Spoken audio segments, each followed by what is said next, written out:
Mommy, can I have a cookie? No, honey, not right now. We're going to have dinner in about a half an hour, so it's not a good time. Not now. Mom, can I have a cookie? Heidi, no whining. You're whining. No cookie. Mommy. Heidi, no. Now you stop that whining right now. Mommy, I want a cookie. Heidi, no. You're whining. You stop that whining or I'm going to send you to your room. Can I please have a cookie? Heidi, please stop the whining or I'll have to punish you. Mommy. Okay, Heidi, okay. Stop the whining and I'll give you a cookie.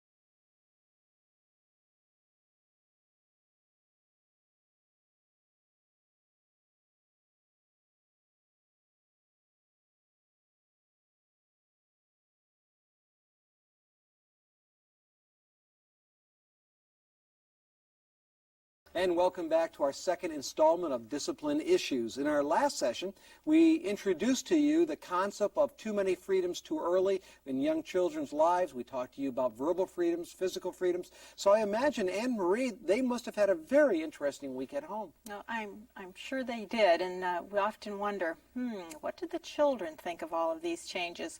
And I just want to encourage you one more time as parents to remember that you are in a process, and so are your children. So be patient with yourselves, be patient with your children, and go through the process that God is taking you. That's right, Anne Marie. And in this particular session, we're going to be talking about, sibling rivalry and temper tantrums and whining and power struggles and a host of those everyday behaviors that seems to rob mom and dads of the joy of parenting. This is the second installment of Discipline Issues. Get ready. We'll be right back.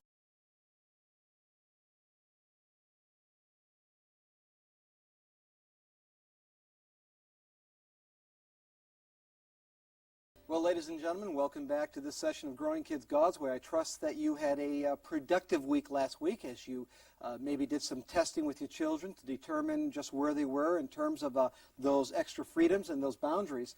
In this particular session, we're going to continue on where we left off last week, although we talked about the Proverbs 26:4 and 5 concept of your children becoming wise in their own eyes. Now we're going to look at some of the behaviors that may be associated with too many freedoms.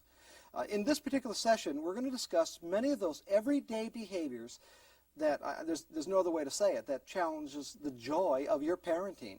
We're going to be discussing whining and power struggles and micro and macro rebellion in the lecture portion.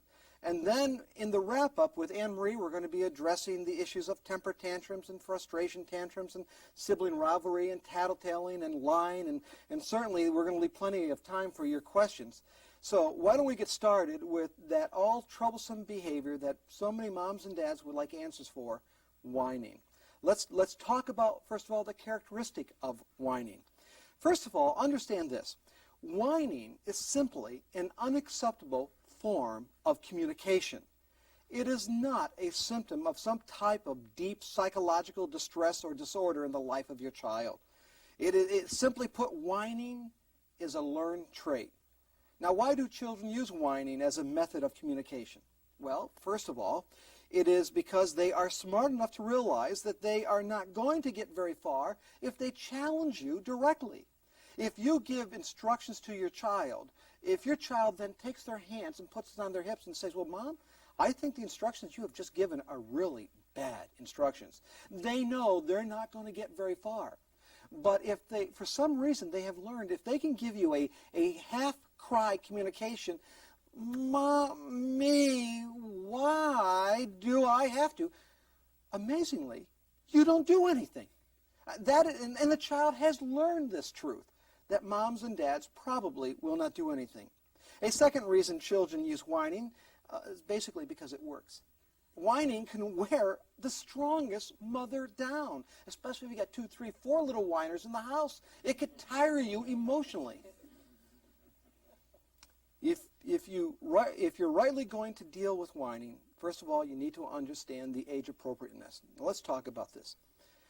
Whining for this age group reflects a limited vocabulary. Therefore, what you need to do is provide an alternative to whining. Now, understand, children as young as 10 months have the cognitive ability to understand much of your communication, but they lack the verbal skill simply because that portion of the brain is not completely developed yet. It will be developed soon, but the cognitive process, the ability to understand in young children, that is developed. So they're able to handle some types of alternatives. So how do you connect with their cognitive ability with proper communication? Very simply. Teach your little ones, your high chair children, how to sign, how to communicate through sign language. This is something that you can start as early as 8 and 9 months of age. I know some of you have been in our preparation for the toddler years class, and you've already started this process. You know how wonderful this works. You know how beautiful it is to see a little 12 or 13-month-old child in the high chair. Instead of grunting for more food, the child is actually signing for more food. Or a child that's seeking to have maybe some more milk or more drink, they're actually calling out to mom, and they're communicating, please. In fact, there are 4 basic signs that you can teach a young child that will help link their cognitive ability, which is that ability to communicate, and to override the inability because of the lack of verbal skills. Teach your children. Teach them how to say please. That's very simple. Just something like this. Anything close to this is fine. Teach them how to say thank you. Thank you. Teach them more. This is more. Just like this. You teach them more. Teach them how to say all done in the high chair. Something like this. Just like this. All done. All done. Now, what you're allowing your child to do is to be able to communicate intent. Imagine, try to think of it, a child that does not know how to communicate, who in their mind they want to say something. You see, what they're forced to do is to create a new language. It is amazing how many times mothers can interpret grunts. Emery and I are around a lot of young moms and little children, and we're in high chair, and Lord knows what the child is saying. There's a grunt. What does that mean? Oh, he wants more cheese. Do not let your baby establish a new language. Teach your baby the language that's native to your tongue. Also teach your child how to sign. This is going to eliminate any of that high chair whining. In fact, what Emery and I have found is that this type of training virtually eliminates whining in children because the habit of thought and the habit of expression are properly formed in the mind of the child. So signing, by the way, will not stifle your child's vocabulary skills. I know sometimes moms wonder if I teach him how to sign, will he not speak? No. See, when you take a child's hand, let's say you're starting with an 8 or 9 month old and you want to teach him please. What you do is simply take the little hand and you just put it here. Please, please, and say the word, please. Now, don't expect after the first time you do it that your child's got it. But there will come a time when your child's going to want something. And you will be amazed how quickly they'll really want it. And they really want it. Okay? You have taught them to communicate. But you take their hands and you say the word. Or thank you. Say thank you. Say thank you. Or when the child wants more to eat, for example. And instead of, it's no, more. Say more, please, more. And you will find your child doing this. Please, more.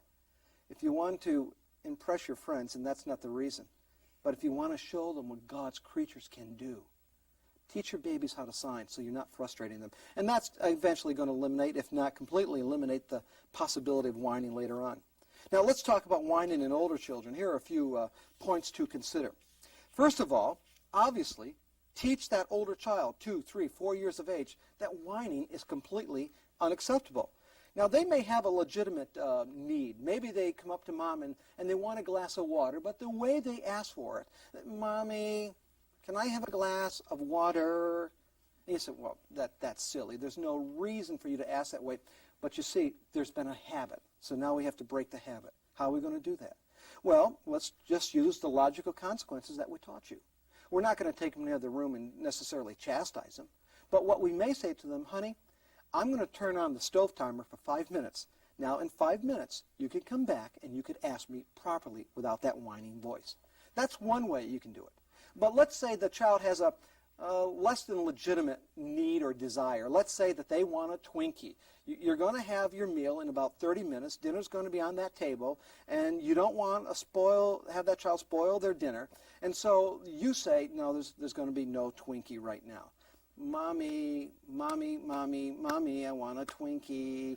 And this, if you keep going back and forth, that child's going to wear you down. So what you need to do is objectively cut it off right there. When you hear that voice, you simply say, honey, no whining. Say, yes, mommy, no whining. An amazing thing does happen. When the child hears themselves articulate, yes, mommy, no whining, there's a type of integrity that the child has. I mean, they get frustrated thinking, why did I say that? Because they won't cross the line. Often they won't. But the beauty is this gives you assurance. If they come back immediately with, mommy, mom, oh, I'm sorry. You know what, we need to deal with it. That's foolishness. Mom had just given you instructions. Let's go over to the bedroom. Let's take care of this right now. See, now it's objective. The child chose to disobey even after you were gracious enough to call the child to eliminate this simply through saying, no whining, yes, mommy. So that's how you can take care of it with the older children. Let's move to power struggles. This is very important to Anne-Marie and I, that you understand how not to get into a power struggle. What are they? Power struggles result when parents fail to exercise, now get this, their authority wisely. Wisely is the key word. That is, they allow themselves to be forced into a must-win situation over a seemingly minor conflict. You get trapped. You get caught in these things. I remember several years ago there was a young little man that we knew, little Matthew, 10 months old. And we were visiting Matthew's mom one afternoon, and Matthew went over to the gas heater that's attached to the wall. Well, that's off limits to Matthew and his little hands, and he knew that. And so he started to take his little hand, and he went up and he began to touch the gas heater. Mom said, Matthew, remove your hand. And so Matthew just stood there. And so Mom got up, rightfully. She came over, and she took his little hand and said, that's a no. And she just gave him a good swat that got his attention. And Mom said, do you understand, Matthew? And that little guy looked up at Mom, looked at the gas heater, and he went, actually just kept his hand there. And then he took it off. And Mom took his hand and said, Matthew, I said no. Swatted a little harder. He looked at her. Mom took his hand, swatted again. Listen, he touched it again, and he put his hand up. Go ahead, swat it again. And the mother did, and then she turned to us and says, what do I do? And Anne-Marie and I both said, just go back to the couch now. Sit down. And so the mother said, Matthew, you obey. She went back to the couch. She sat down. Now, Matthew, in that moment, looked at Mom, looked at the gas heater, and then just crawled down the hall a little bit, made a little grunt, and then crawled back over to Mom. Mom was amazed. How come? How come he stopped then? Well, it's because of this. And we have seen this over and over and over again. When Mom stood right there, toe-to-toe with this child, she did not allow the child, even at 10 months, to surrender with dignity. Basically, Mom said, I'm big, you're small, I'll win on this thing. But when Mom went back to the couch after giving her instructions, in fact, what happened is she allowed the little guy to surrender with dignity. Now, what kept the child in challenge? Amazing, isn't it, these young kids? The very fact that you would stand there. That standing in front of the child is simply saying, go ahead, I dare you. That's not biblical parenting.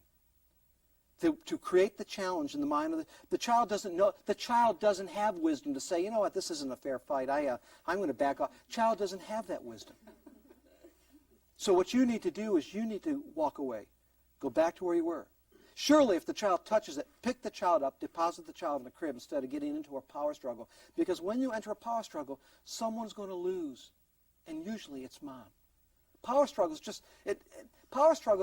it's just not healthy for the family. And you know, there are days when children wake up. It is a strange phenomenon with children. Only mothers know this. Dads, you don't know this. Only mothers know this. There are days when your kids wake up, right? They wake up with a death wish. Huh? And they think, today, today is a good day to die. And I'm going to take the woman with me on the way out. I mean, they have this. They'll look for any power struggle. Right? Those are the days that you really want to avoid the power struggles, understanding your child. But let them surrender with dignity. Let's take up the third discipline issue that I'm going to be presenting. Then, of course, as I said, Anne-Marie is going to be joining me in the longer wrap-up. I want to talk to you about micro versus macro rebellion.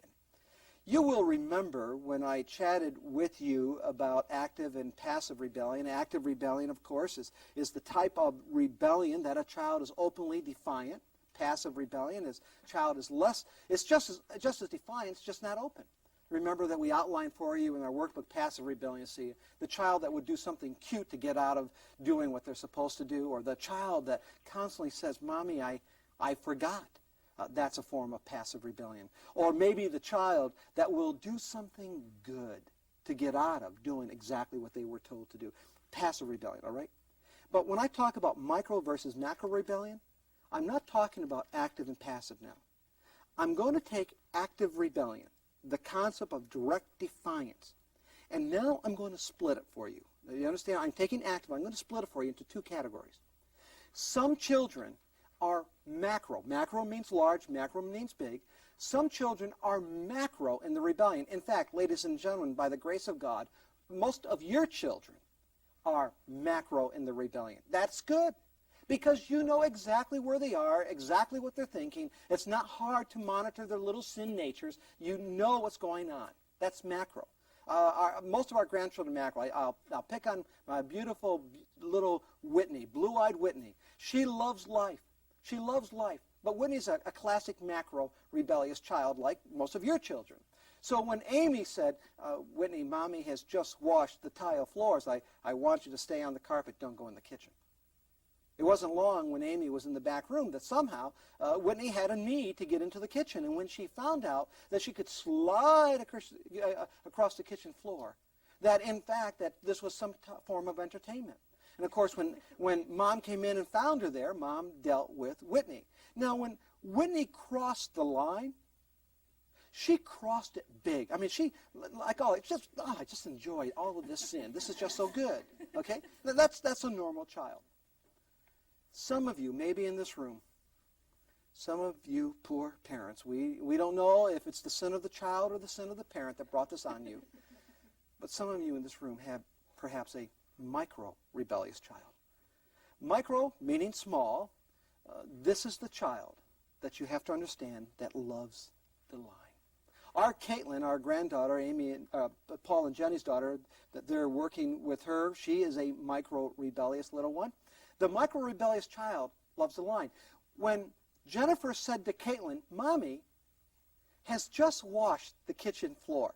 Now, Caitlin, I want you to stay on the carpet. Do not go on the tiles." This is what Caitlin did.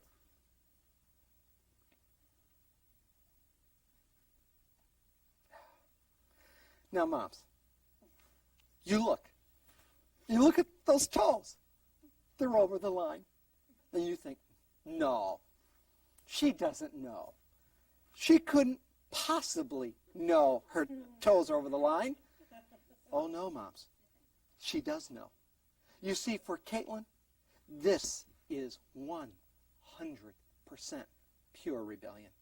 It's only in a concentrated form. But it is pure rebellion. You see, the micro-rebellious child loves the line. What is so deceptive is that the micro-rebellious child is difficult to identify, because what we tend to do is we quantitate sin of children. We look at all the Whitneys in the world and we say, look at her sin, how big it is. And then we look at little Caitlin, and her sin's just a little toe over the line, and we misjudge what is in the heart. Here's Caitlin. Here's the micro-rebellious child. Caitlin, take your finger out of your mouth. Caitlin, now you take your hand away from your lips. Caitlin, take your hand away from your cheek. And if you're not looking, that's the micro child. This is the child who just loves the line. And what is so difficult is that, again, the quantitative nature of sin causes us to think, well, these are the big problems. But Anne-Marie and I will tell you, this child, this little micro child who loves the line, this child is the one to watch. Because when they grow up, that line really gets bigger in the adult life. We're able to handle a little bit of it now, but that line gets real big. Do you have a micro-rebellious child? Now, people are going to ask, you probably ask the questions, I'm going to answer it right up. Can I have a child that is kind of like both micro and macro? The macro child, big child, they are both micro and macro. Predominantly, the micro child is only micro. Paul and Jenny are working with Caitlin. They've done a marvelous job with this little girl. We began to notice it when one day she was in my office, and she had her hand, her finger, on one of the phones that weren't plugged in, but I didn't want her to get in the habit of playing with it.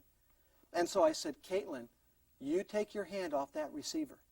And her father heard me. Paul comes in and says, Caitlin, did you hear Grandpa? And she did. She just took her little hand right down to the cord, and her finger, she just held the cord. I said, Caitlin, you take your hand away from the cord. And so she just did. She took her hand away from the cord and went to the bottom of the phone. If you are going to deal with the micro child, you need to be very specific with what you're going to say and do. So when Caitlin had her fingers in the mouth, you don't say, Caitlin, take your fingers out of your mouth, because she's going to do this. You say, Caitlin, put your hands by your side. You've got to go all the way down there. You've got to tell them. Because if you don't, they're going to go, where's the line? Where's the line? You show me the line, I'll go to the line. That is the micro child, and then there is the macro child. Both need correction. We're not talking active and passive rebellion. We're talking two different forms of active rebellion. Some children just have a temperament with a predisposition and a propensity towards micro-rebellion.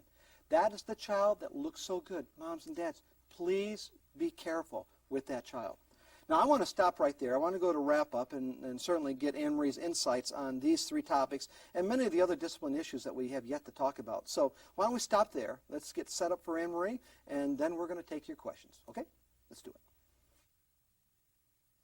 Well, Anne-Marie, one more time, we have this opportunity to do the wrap-up together. In this particular lesson, though, we have a number of topics yet to be covered in discipline issues. I mean, we still need to cover some of the issues of lying and stealing and sibling rivalry. And I think what I'll do, if it's okay, I'll throw some things at you, and you do the answering. How's that sound? All right, we'll start with that. Okay, let's start.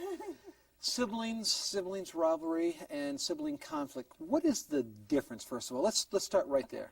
Well, sibling conflict, you're going to have conflict because you have a number of human beings living within the same household. So that is really a normal part of everyday life.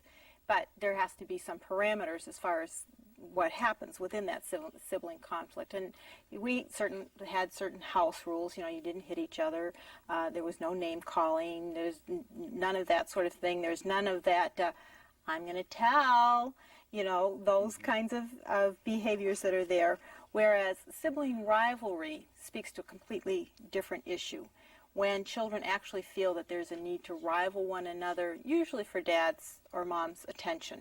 And so if you're seeing true rivalry between themselves, then you want to just kind of evaluate, you know, how are you being unfair to a certain sibling? I think there's a certain amount I don't know if it's actually rivalry or conflict that does go on. I mean, I know the girls when they were younger, you know, we'd get that proverbial thing, oh, well, you love Jenny more than you love me, or Jenny would say, well, you love Amy more than you love me. I says, well, one of you've got to be wrong, you know. And sometimes today, yes, you're right. Well, and that does sometimes, depending on what you're dealing with. But so the conflict is going to be something that's going to happen. What you want to do is teach them how to resolve conflict. And that's a skill that they're going to take throughout life. So when that conflict does occur, that's where you go with your, you know, your encouragement. Now, how can you handle it? What can you do to make it right? There are going to be those times when you may decide that you need to intervene. But as they get older, you want to let them have that opportunity to start to work it out between themselves. And I know when that came, actually this would kind of lead us right into tattling if you don't. Okay, sure, we can go there. We can go right into tattling. When someone decided they needed to come and report something to us, as they got a little older, one of the first questions I would ask is, have you tried to work this out first with your sister? And if they hadn't, then I wouldn't even entertain anything at all. They needed to go back first and learn to resolve. Well, the principle there, what we're talking about is what Scripture teaches us, that we are to provoke one another to love and good works. So what we did is we made it a rule. Certainly, if there's a health and safety issue, if there was a ladder up at Jenny's window upstairs and she was ready to go out the window, we do want Amy to come and tell us that's health and safety. Or if Jennifer was playing in a medicine cabinet, we want to know that. So when you got to pull out the health and safety issues, you know, there's a fire in Jenny's room, would you like to take care of it? But then, and there's justice issues too. Right. There were times when Jennifer may have done something to Amy. Now Amy, firstborn, all firstborns, they love justice. I mean, they just, isn't it amazing? How many firstborns are in this room? Raise your hand. How many firstborns here? Isn't it amazing about you people? Amory's a firstborn. It is one of those things like, Joe, I bet you remember with brothers or sisters, if you're firstborn, you would go up to your parents and say, you know, Dad, when I was that age, you spanked me for that. Now, there's no time for you to get lazy. Get him. That is typical firstborn. And so Jennifer would do things, and Amy would come. Well, sometimes she wouldn't come. She would try to deal with Jennifer, but we would encourage her. Amy, you need to come. We will bring justice for you. So there's a time when they come. It's not really tattling. It's on direction. We told you we want you to come. Instead of you attacking your sister, you come to us and we'll take care of the problem. But then there really is the tattling, honey, where the child comes. Tattling is one of the worst hierarchical evils of the family.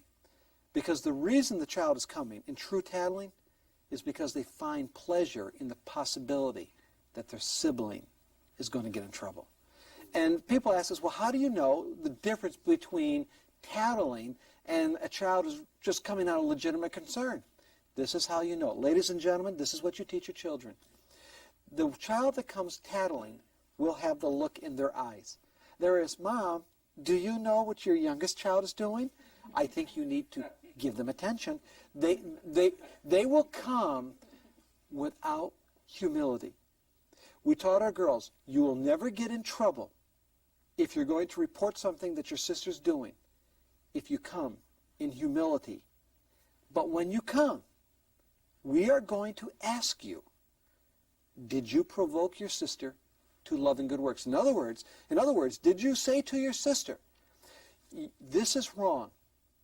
If you don't stop, then I'm going to have to tell Mom. First, did you do that? If you didn't do that, in our house, because tattling was such an evil, we made sure the girls understood very quickly, the one who comes tattling will get the spanking.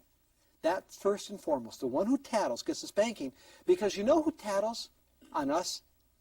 Satan tattles on us. He's up in heaven always accusing, tattling us, but it doesn't get through because no matter what he says, it's already been taken care of at the cross of Christ. That's why it's such a hideous sin, tattling, because it's exactly what the devil does with us before God the Father. So, honey, when it comes to some of these conflicts and sibling rivalry, whether it be tattletaling, now what did we do in some cases? In some cases, what we did was we said, girls, we don't mind you working it out verbally, but you're going to have to work it out quietly. There were times when they were having their little arguments. This is my toy. No, it's your toy. We said, girls, look, I'm going to take the toy away. That may have solved it. There were times when we went in and said, girls, this is just not a good day for you two to be arguing. Mom's having a bad day. I'm having a bad day. And so that you two don't have a bad day, I would suggest the two of you separate right now. And then, ladies and gentlemen, there were actually times when we said, girls, don't mind you dealing with this issue. Just go to your rooms and deal with it quietly. And of course, some of that stuff would break them up, and that would solve the issue. But in terms of conflict, in terms of tattling, that's all we can say. Right, and just as far as the tattler in our home would have a consequence as well, in Proverbs 17, the second part of verse 5 says, he who is glad at calamity will not go unpunished. And, that's part of how you can tell about a tattler. They're not concerned about the good or making a wrong a right, but they want to get their sibling into trouble. Mm-hmm. And I think the other scripture, too, that we've often used for tattling is in Proverbs 18:17. The first one to plead his cause seems right until his neighbor comes and examines him. So, sometimes we do need to get both sides of the story. Exactly. Parents need to hear both sides. Honey, let's talk about stealing just for a few moments. We touched on some of this issue back in repentance, restoration, forgiveness, and restitution. especially under the restitution portion. But I want to talk to you about stealing and what to do with stealing. First of all, stealing is a graded offense. When I say it's a graded offense, stealing a cookie from the cookie jar is not the same thing as stealing a cookie from the bakery. That's why it's different. Stealing a cookie from the cookie jar shames the person. Stealing a cookie from the bakery shames the family name. So you have to understand the concept of what stealing actually does. Understand it from it's a graded offense. Now, what do you do about stealing? Well, certainly with the young ones, chastisement works very, very well.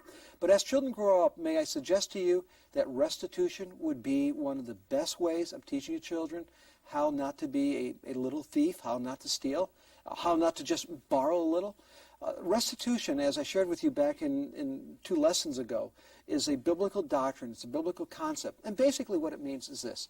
If someone purposely steals, you're going to grade what they've taken, given consideration to their age, by making them pay back through labor. Not by you doing it, but through labor.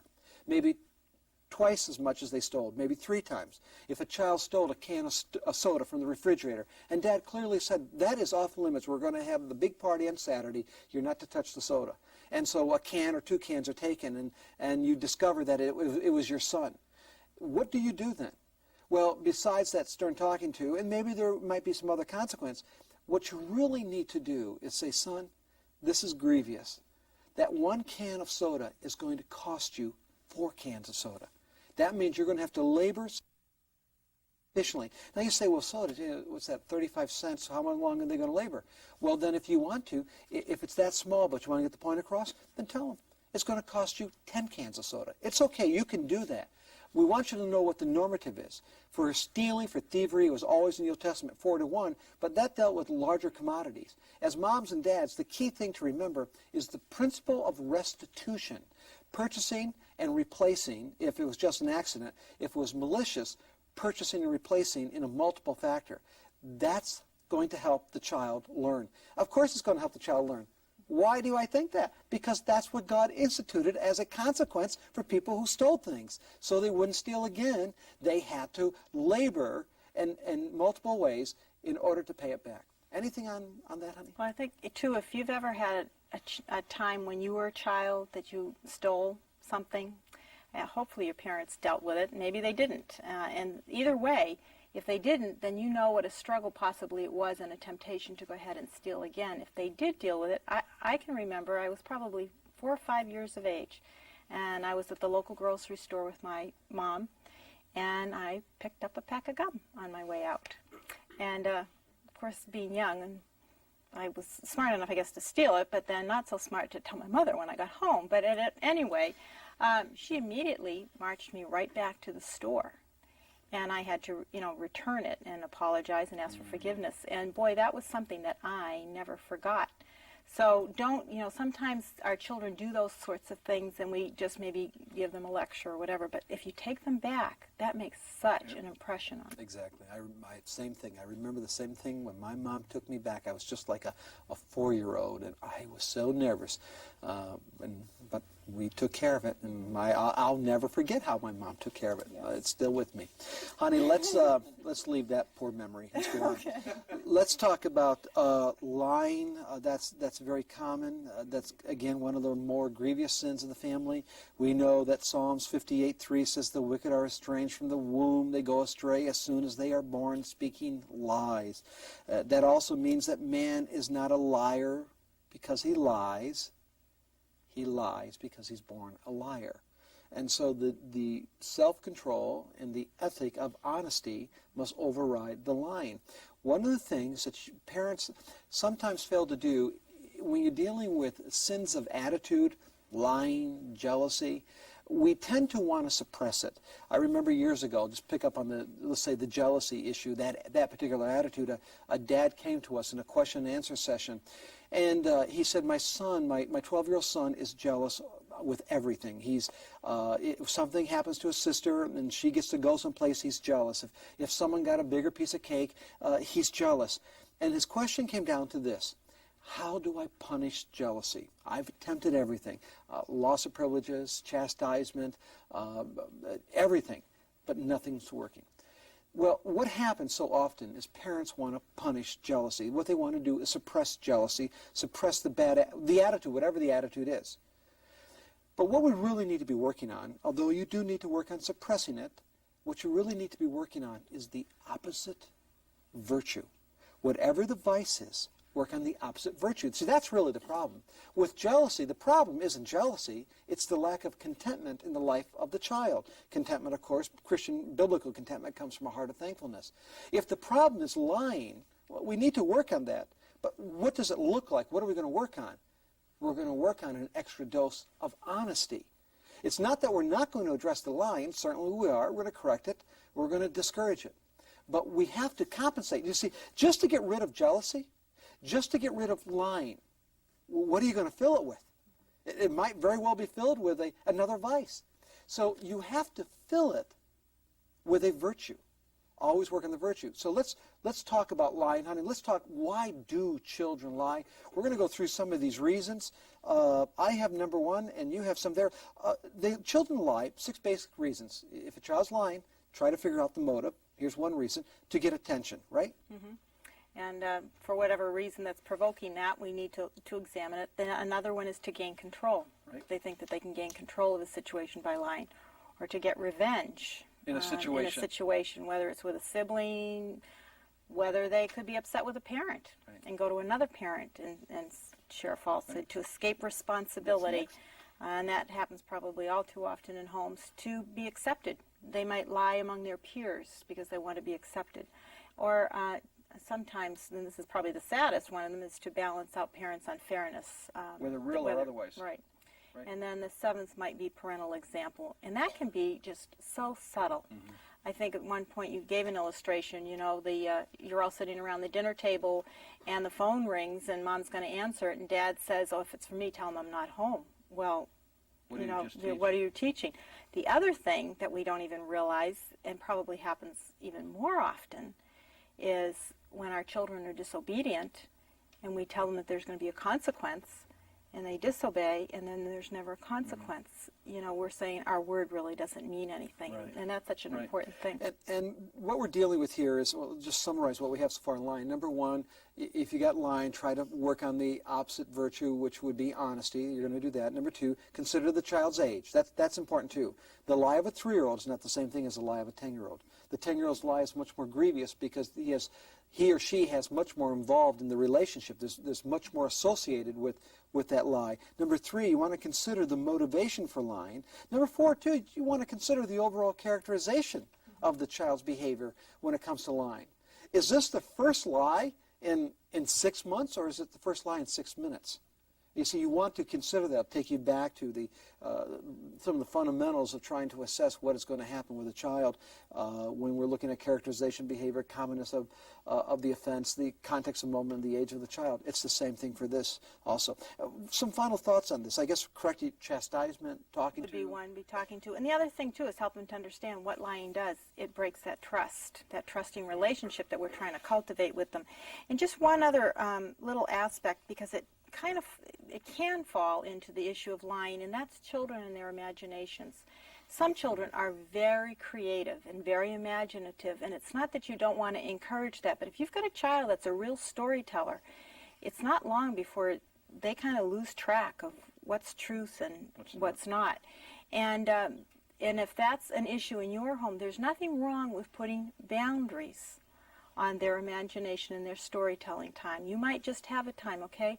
This is going to be your time for telling stories. And so you give them 20 minutes to be able to do that, because some children really struggle with that, and if they've got that propensity, we want to bring back. So if someone comes to you and says, Tony, so it's too bad about your kitchen catching on fire. You said, where'd you hear that? Anthony had mentioned that your kitchen was on fire. If you start hearing things like that, and of course the kitchen not being on fire, that's a clue. You do want, that's the imagination has really gone to seed. It's not healthy. Now, go ahead, honey. Just one more thing. All right. Because this happens a lot. You're going to have your jokester in your family, and God does even speak to the jokester.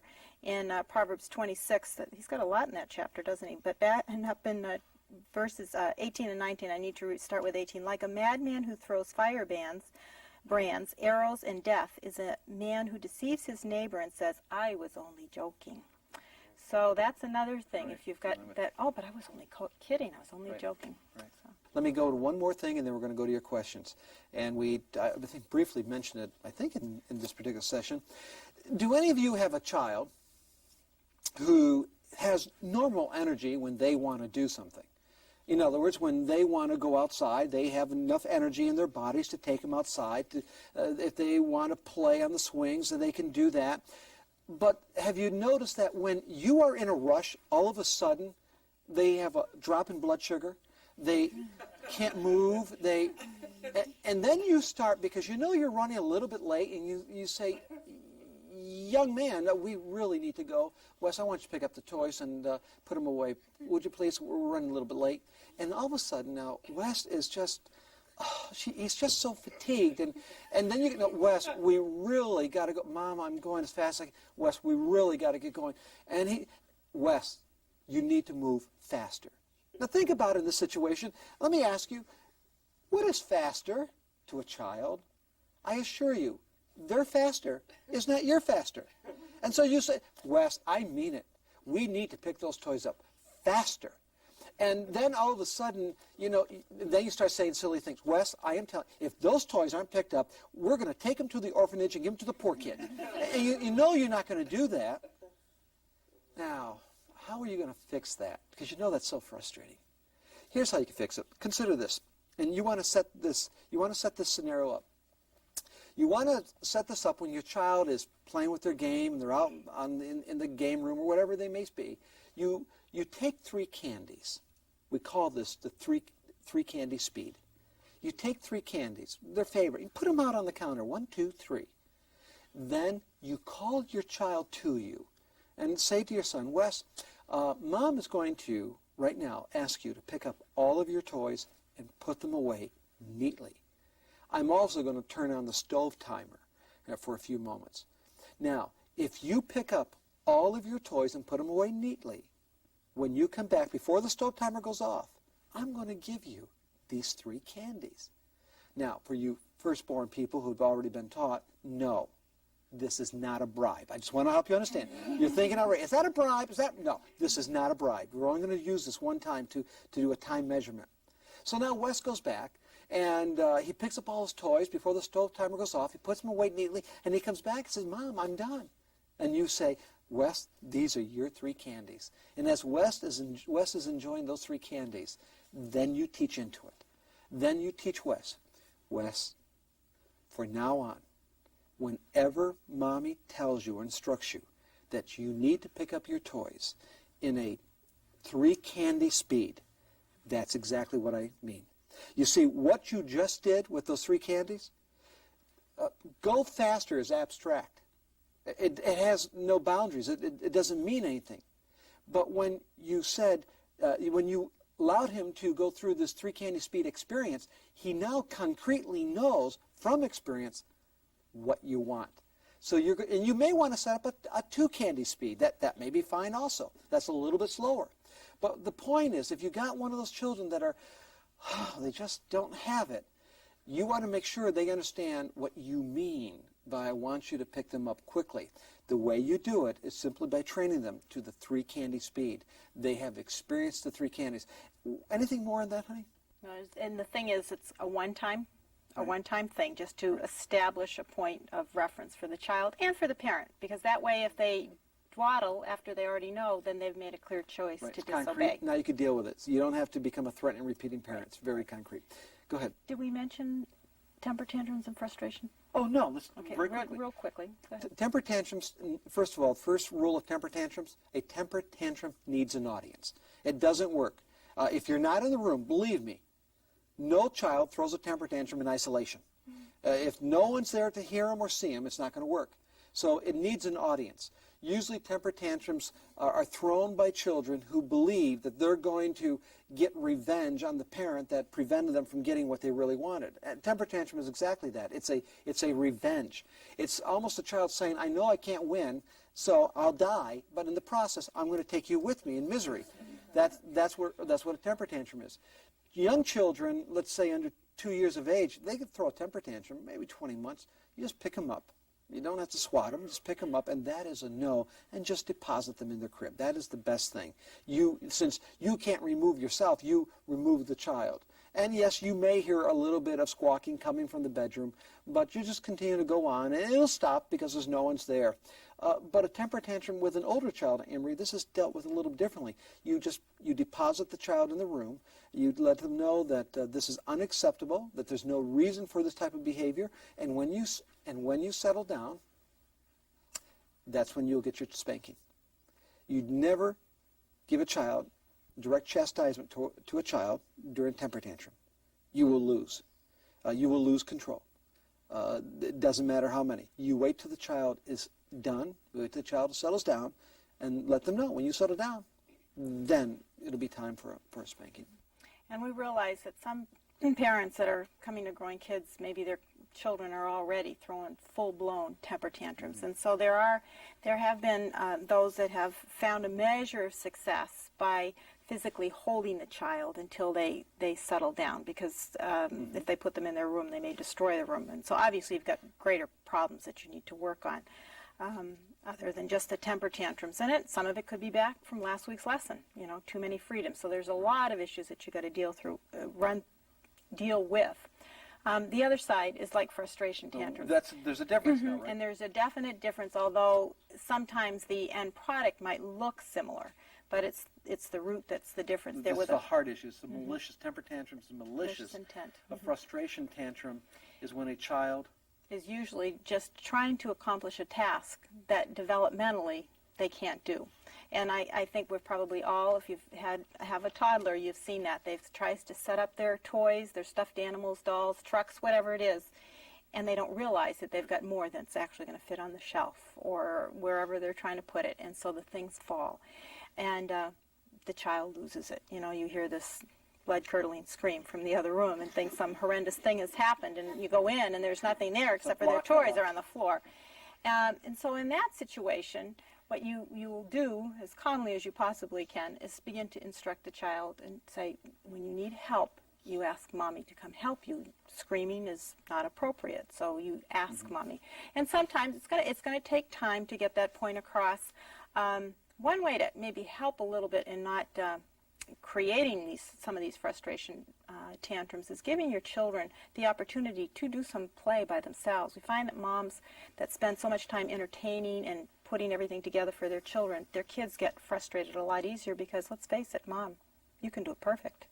And then you leave little Junior to put his blocks together, and he can't do it like Mom.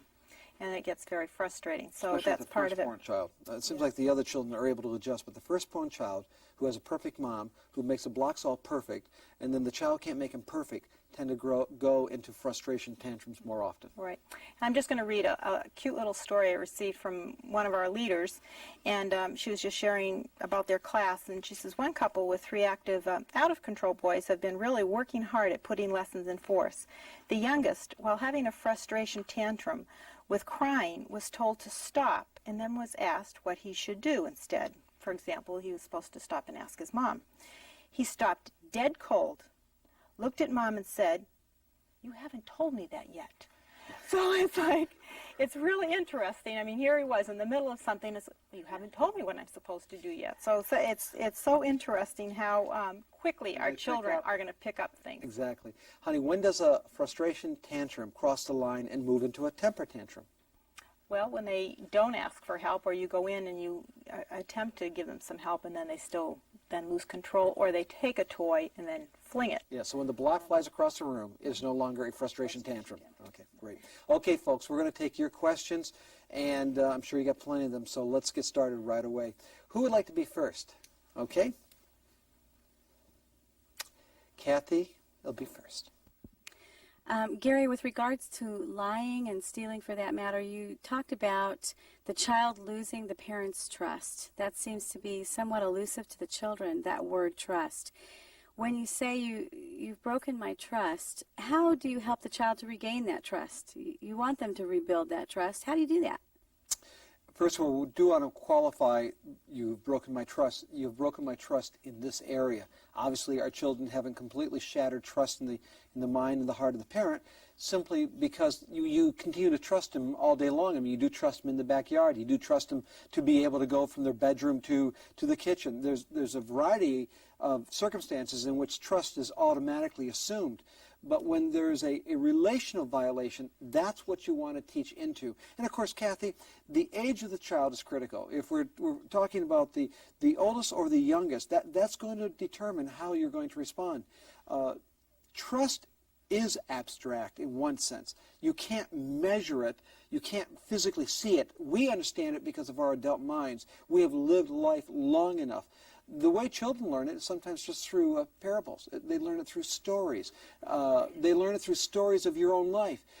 They love stories of telling stories about Daddy's life, about a time when someone did something and he couldn't trust them. Children relate to stories of other kids, and they're able to internalize the principle from that story into their own life. Honey, what else on that? And if you don't have a specific that you can think of in your own life, you can just even be very concrete in saying, now you trust Mommy to get you your breakfast. You know, what if Mommy said, I'm going to get you breakfast, and then I went off and did something else? You know, so that's something that they can tangibly understand at a very young age, that whole issue of breaking the trust. Good. Very good. Who's next? Question, Gina. I have a question about humility. What do you do with a child who is extremely sensitive, but at the same time seems to lift herself up quite a lot and announce all the wonderful, great things people say about her or things she can do, but is also so sensitive you don't want to put her down? How do you teach humility in that case? So how do you do that, honey? This is the, you know, you're trying to teach the opposite virtue. She's being boastful, and you're trying to teach humility. And there's a lot of discussion sometimes that goes on with this. And I know, for example, you know, especially little girls. So-and-so said I was pretty, and you're going to work with that. You know, we said, where does your beauty come from? You know, that proverbial lecture that probably we all receive from our mother, that beauty's more than skin deep. And it is. It's going to be an ongoing conversation with them when the situation arises. You might put parameters on it. I know Proverbs 27:2 says, let another man praise you and not your own mouth, a stranger and not your own lips. You know, and in this case, somebody has given her a compliment, but still that doesn't mean we boast in it.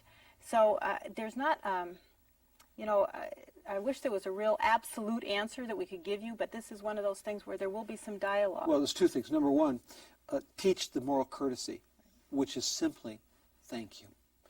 Number two, honey, what you just quoted, have them memorize that verse. Now, if you know, Gina, that there might be a propensity here with this one, then that's a great verse. You know, this is where we have to focus with this child.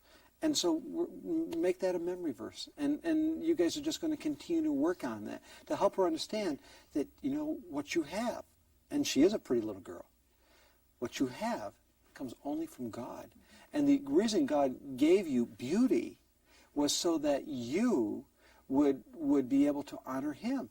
And you don't honor God when you turn around and say, yes, I am pretty. You honor God simply by saying thank you. And so you just walk her through the responses. In this case, action first, and then her moral, cognitive ability, and intellect will catch up with the scriptures. Okay. Next, who's got the, well, we could go either way. Sure, let's go right back. My question deals with power struggles. How do we know at what point chastisement is not correcting the sin issue, and when do we need to move on to another form of correction? Well, first of all, Carl, it's going to be a judgment call that you are going to make as a dad. Mom's going to make the same thing. In the story that I shared about the little guy, the mom was there, and she would have stayed there. She would have fought it. Fortunately, you guys now understand the concept that sometimes your very presence is what's causing, stimulating the conflict. And sometimes when you remove yourself, Now, if you remove yourself and the child just continues, that may mean that we're going to now, instead of staying there and swatting a hand, we're going to move to isolation. We're just going to pick you up and maybe it's deposited into the crib, or young man, you need to sit on the couch, and we're going to take a few minutes. That's too, Carl, where you could use, you're going to sit on the couch, and I want you to fold your hands while you're sitting there and get some self-control. So it's a judgment you're going to make. Obviously, if you're going in 2-3 times and it's not working, that's a good sign that you maybe want to consider another form of correction. Yeah, and I think maybe a general guideline to kind of go by is, again, if you're beginning to see that you're not getting anywhere, especially when it deals with this issue of chastisement. Chastisement is not to be used to beat a child into submission. That's not the purpose. It's to amend a behavior of the heart. So you need to understand that. And there are going to be times when you are not going to win a particular battle. And you just need to accept that. We don't need to win every single issue that comes before us. And just stop and evaluate. You know, just like for those of you that went through preparation for parenting, you thought, okay, where are they in the routine? Maybe it's just real close to lunch and nap, and they need to just go to bed. And for this thing, you know, this is it for now. The other thing, too, there will be times when you want to pick your battles wisely, as we say. And if it's at all possible, which it isn't always, but sometimes there are going to be some issues that there are some natural or logical consequences. Now that's an area where it's like, okay, we can take this one a long way, because it's not requiring any sort of a physical correction in it. So those would be battles that you would say, okay, we can go. Right. You know what, we're really stretching this time, and we need to have some food, some dessert, so we're going to close down this particular session. In our next session, honey, we're coming to the end, so we want to make sure that you guys do your homework. Half of this lesson wasn't taught. It's in your book. So make sure you get that homework done, and when you come back next week, we'll talk about it. God bless. We'll see you next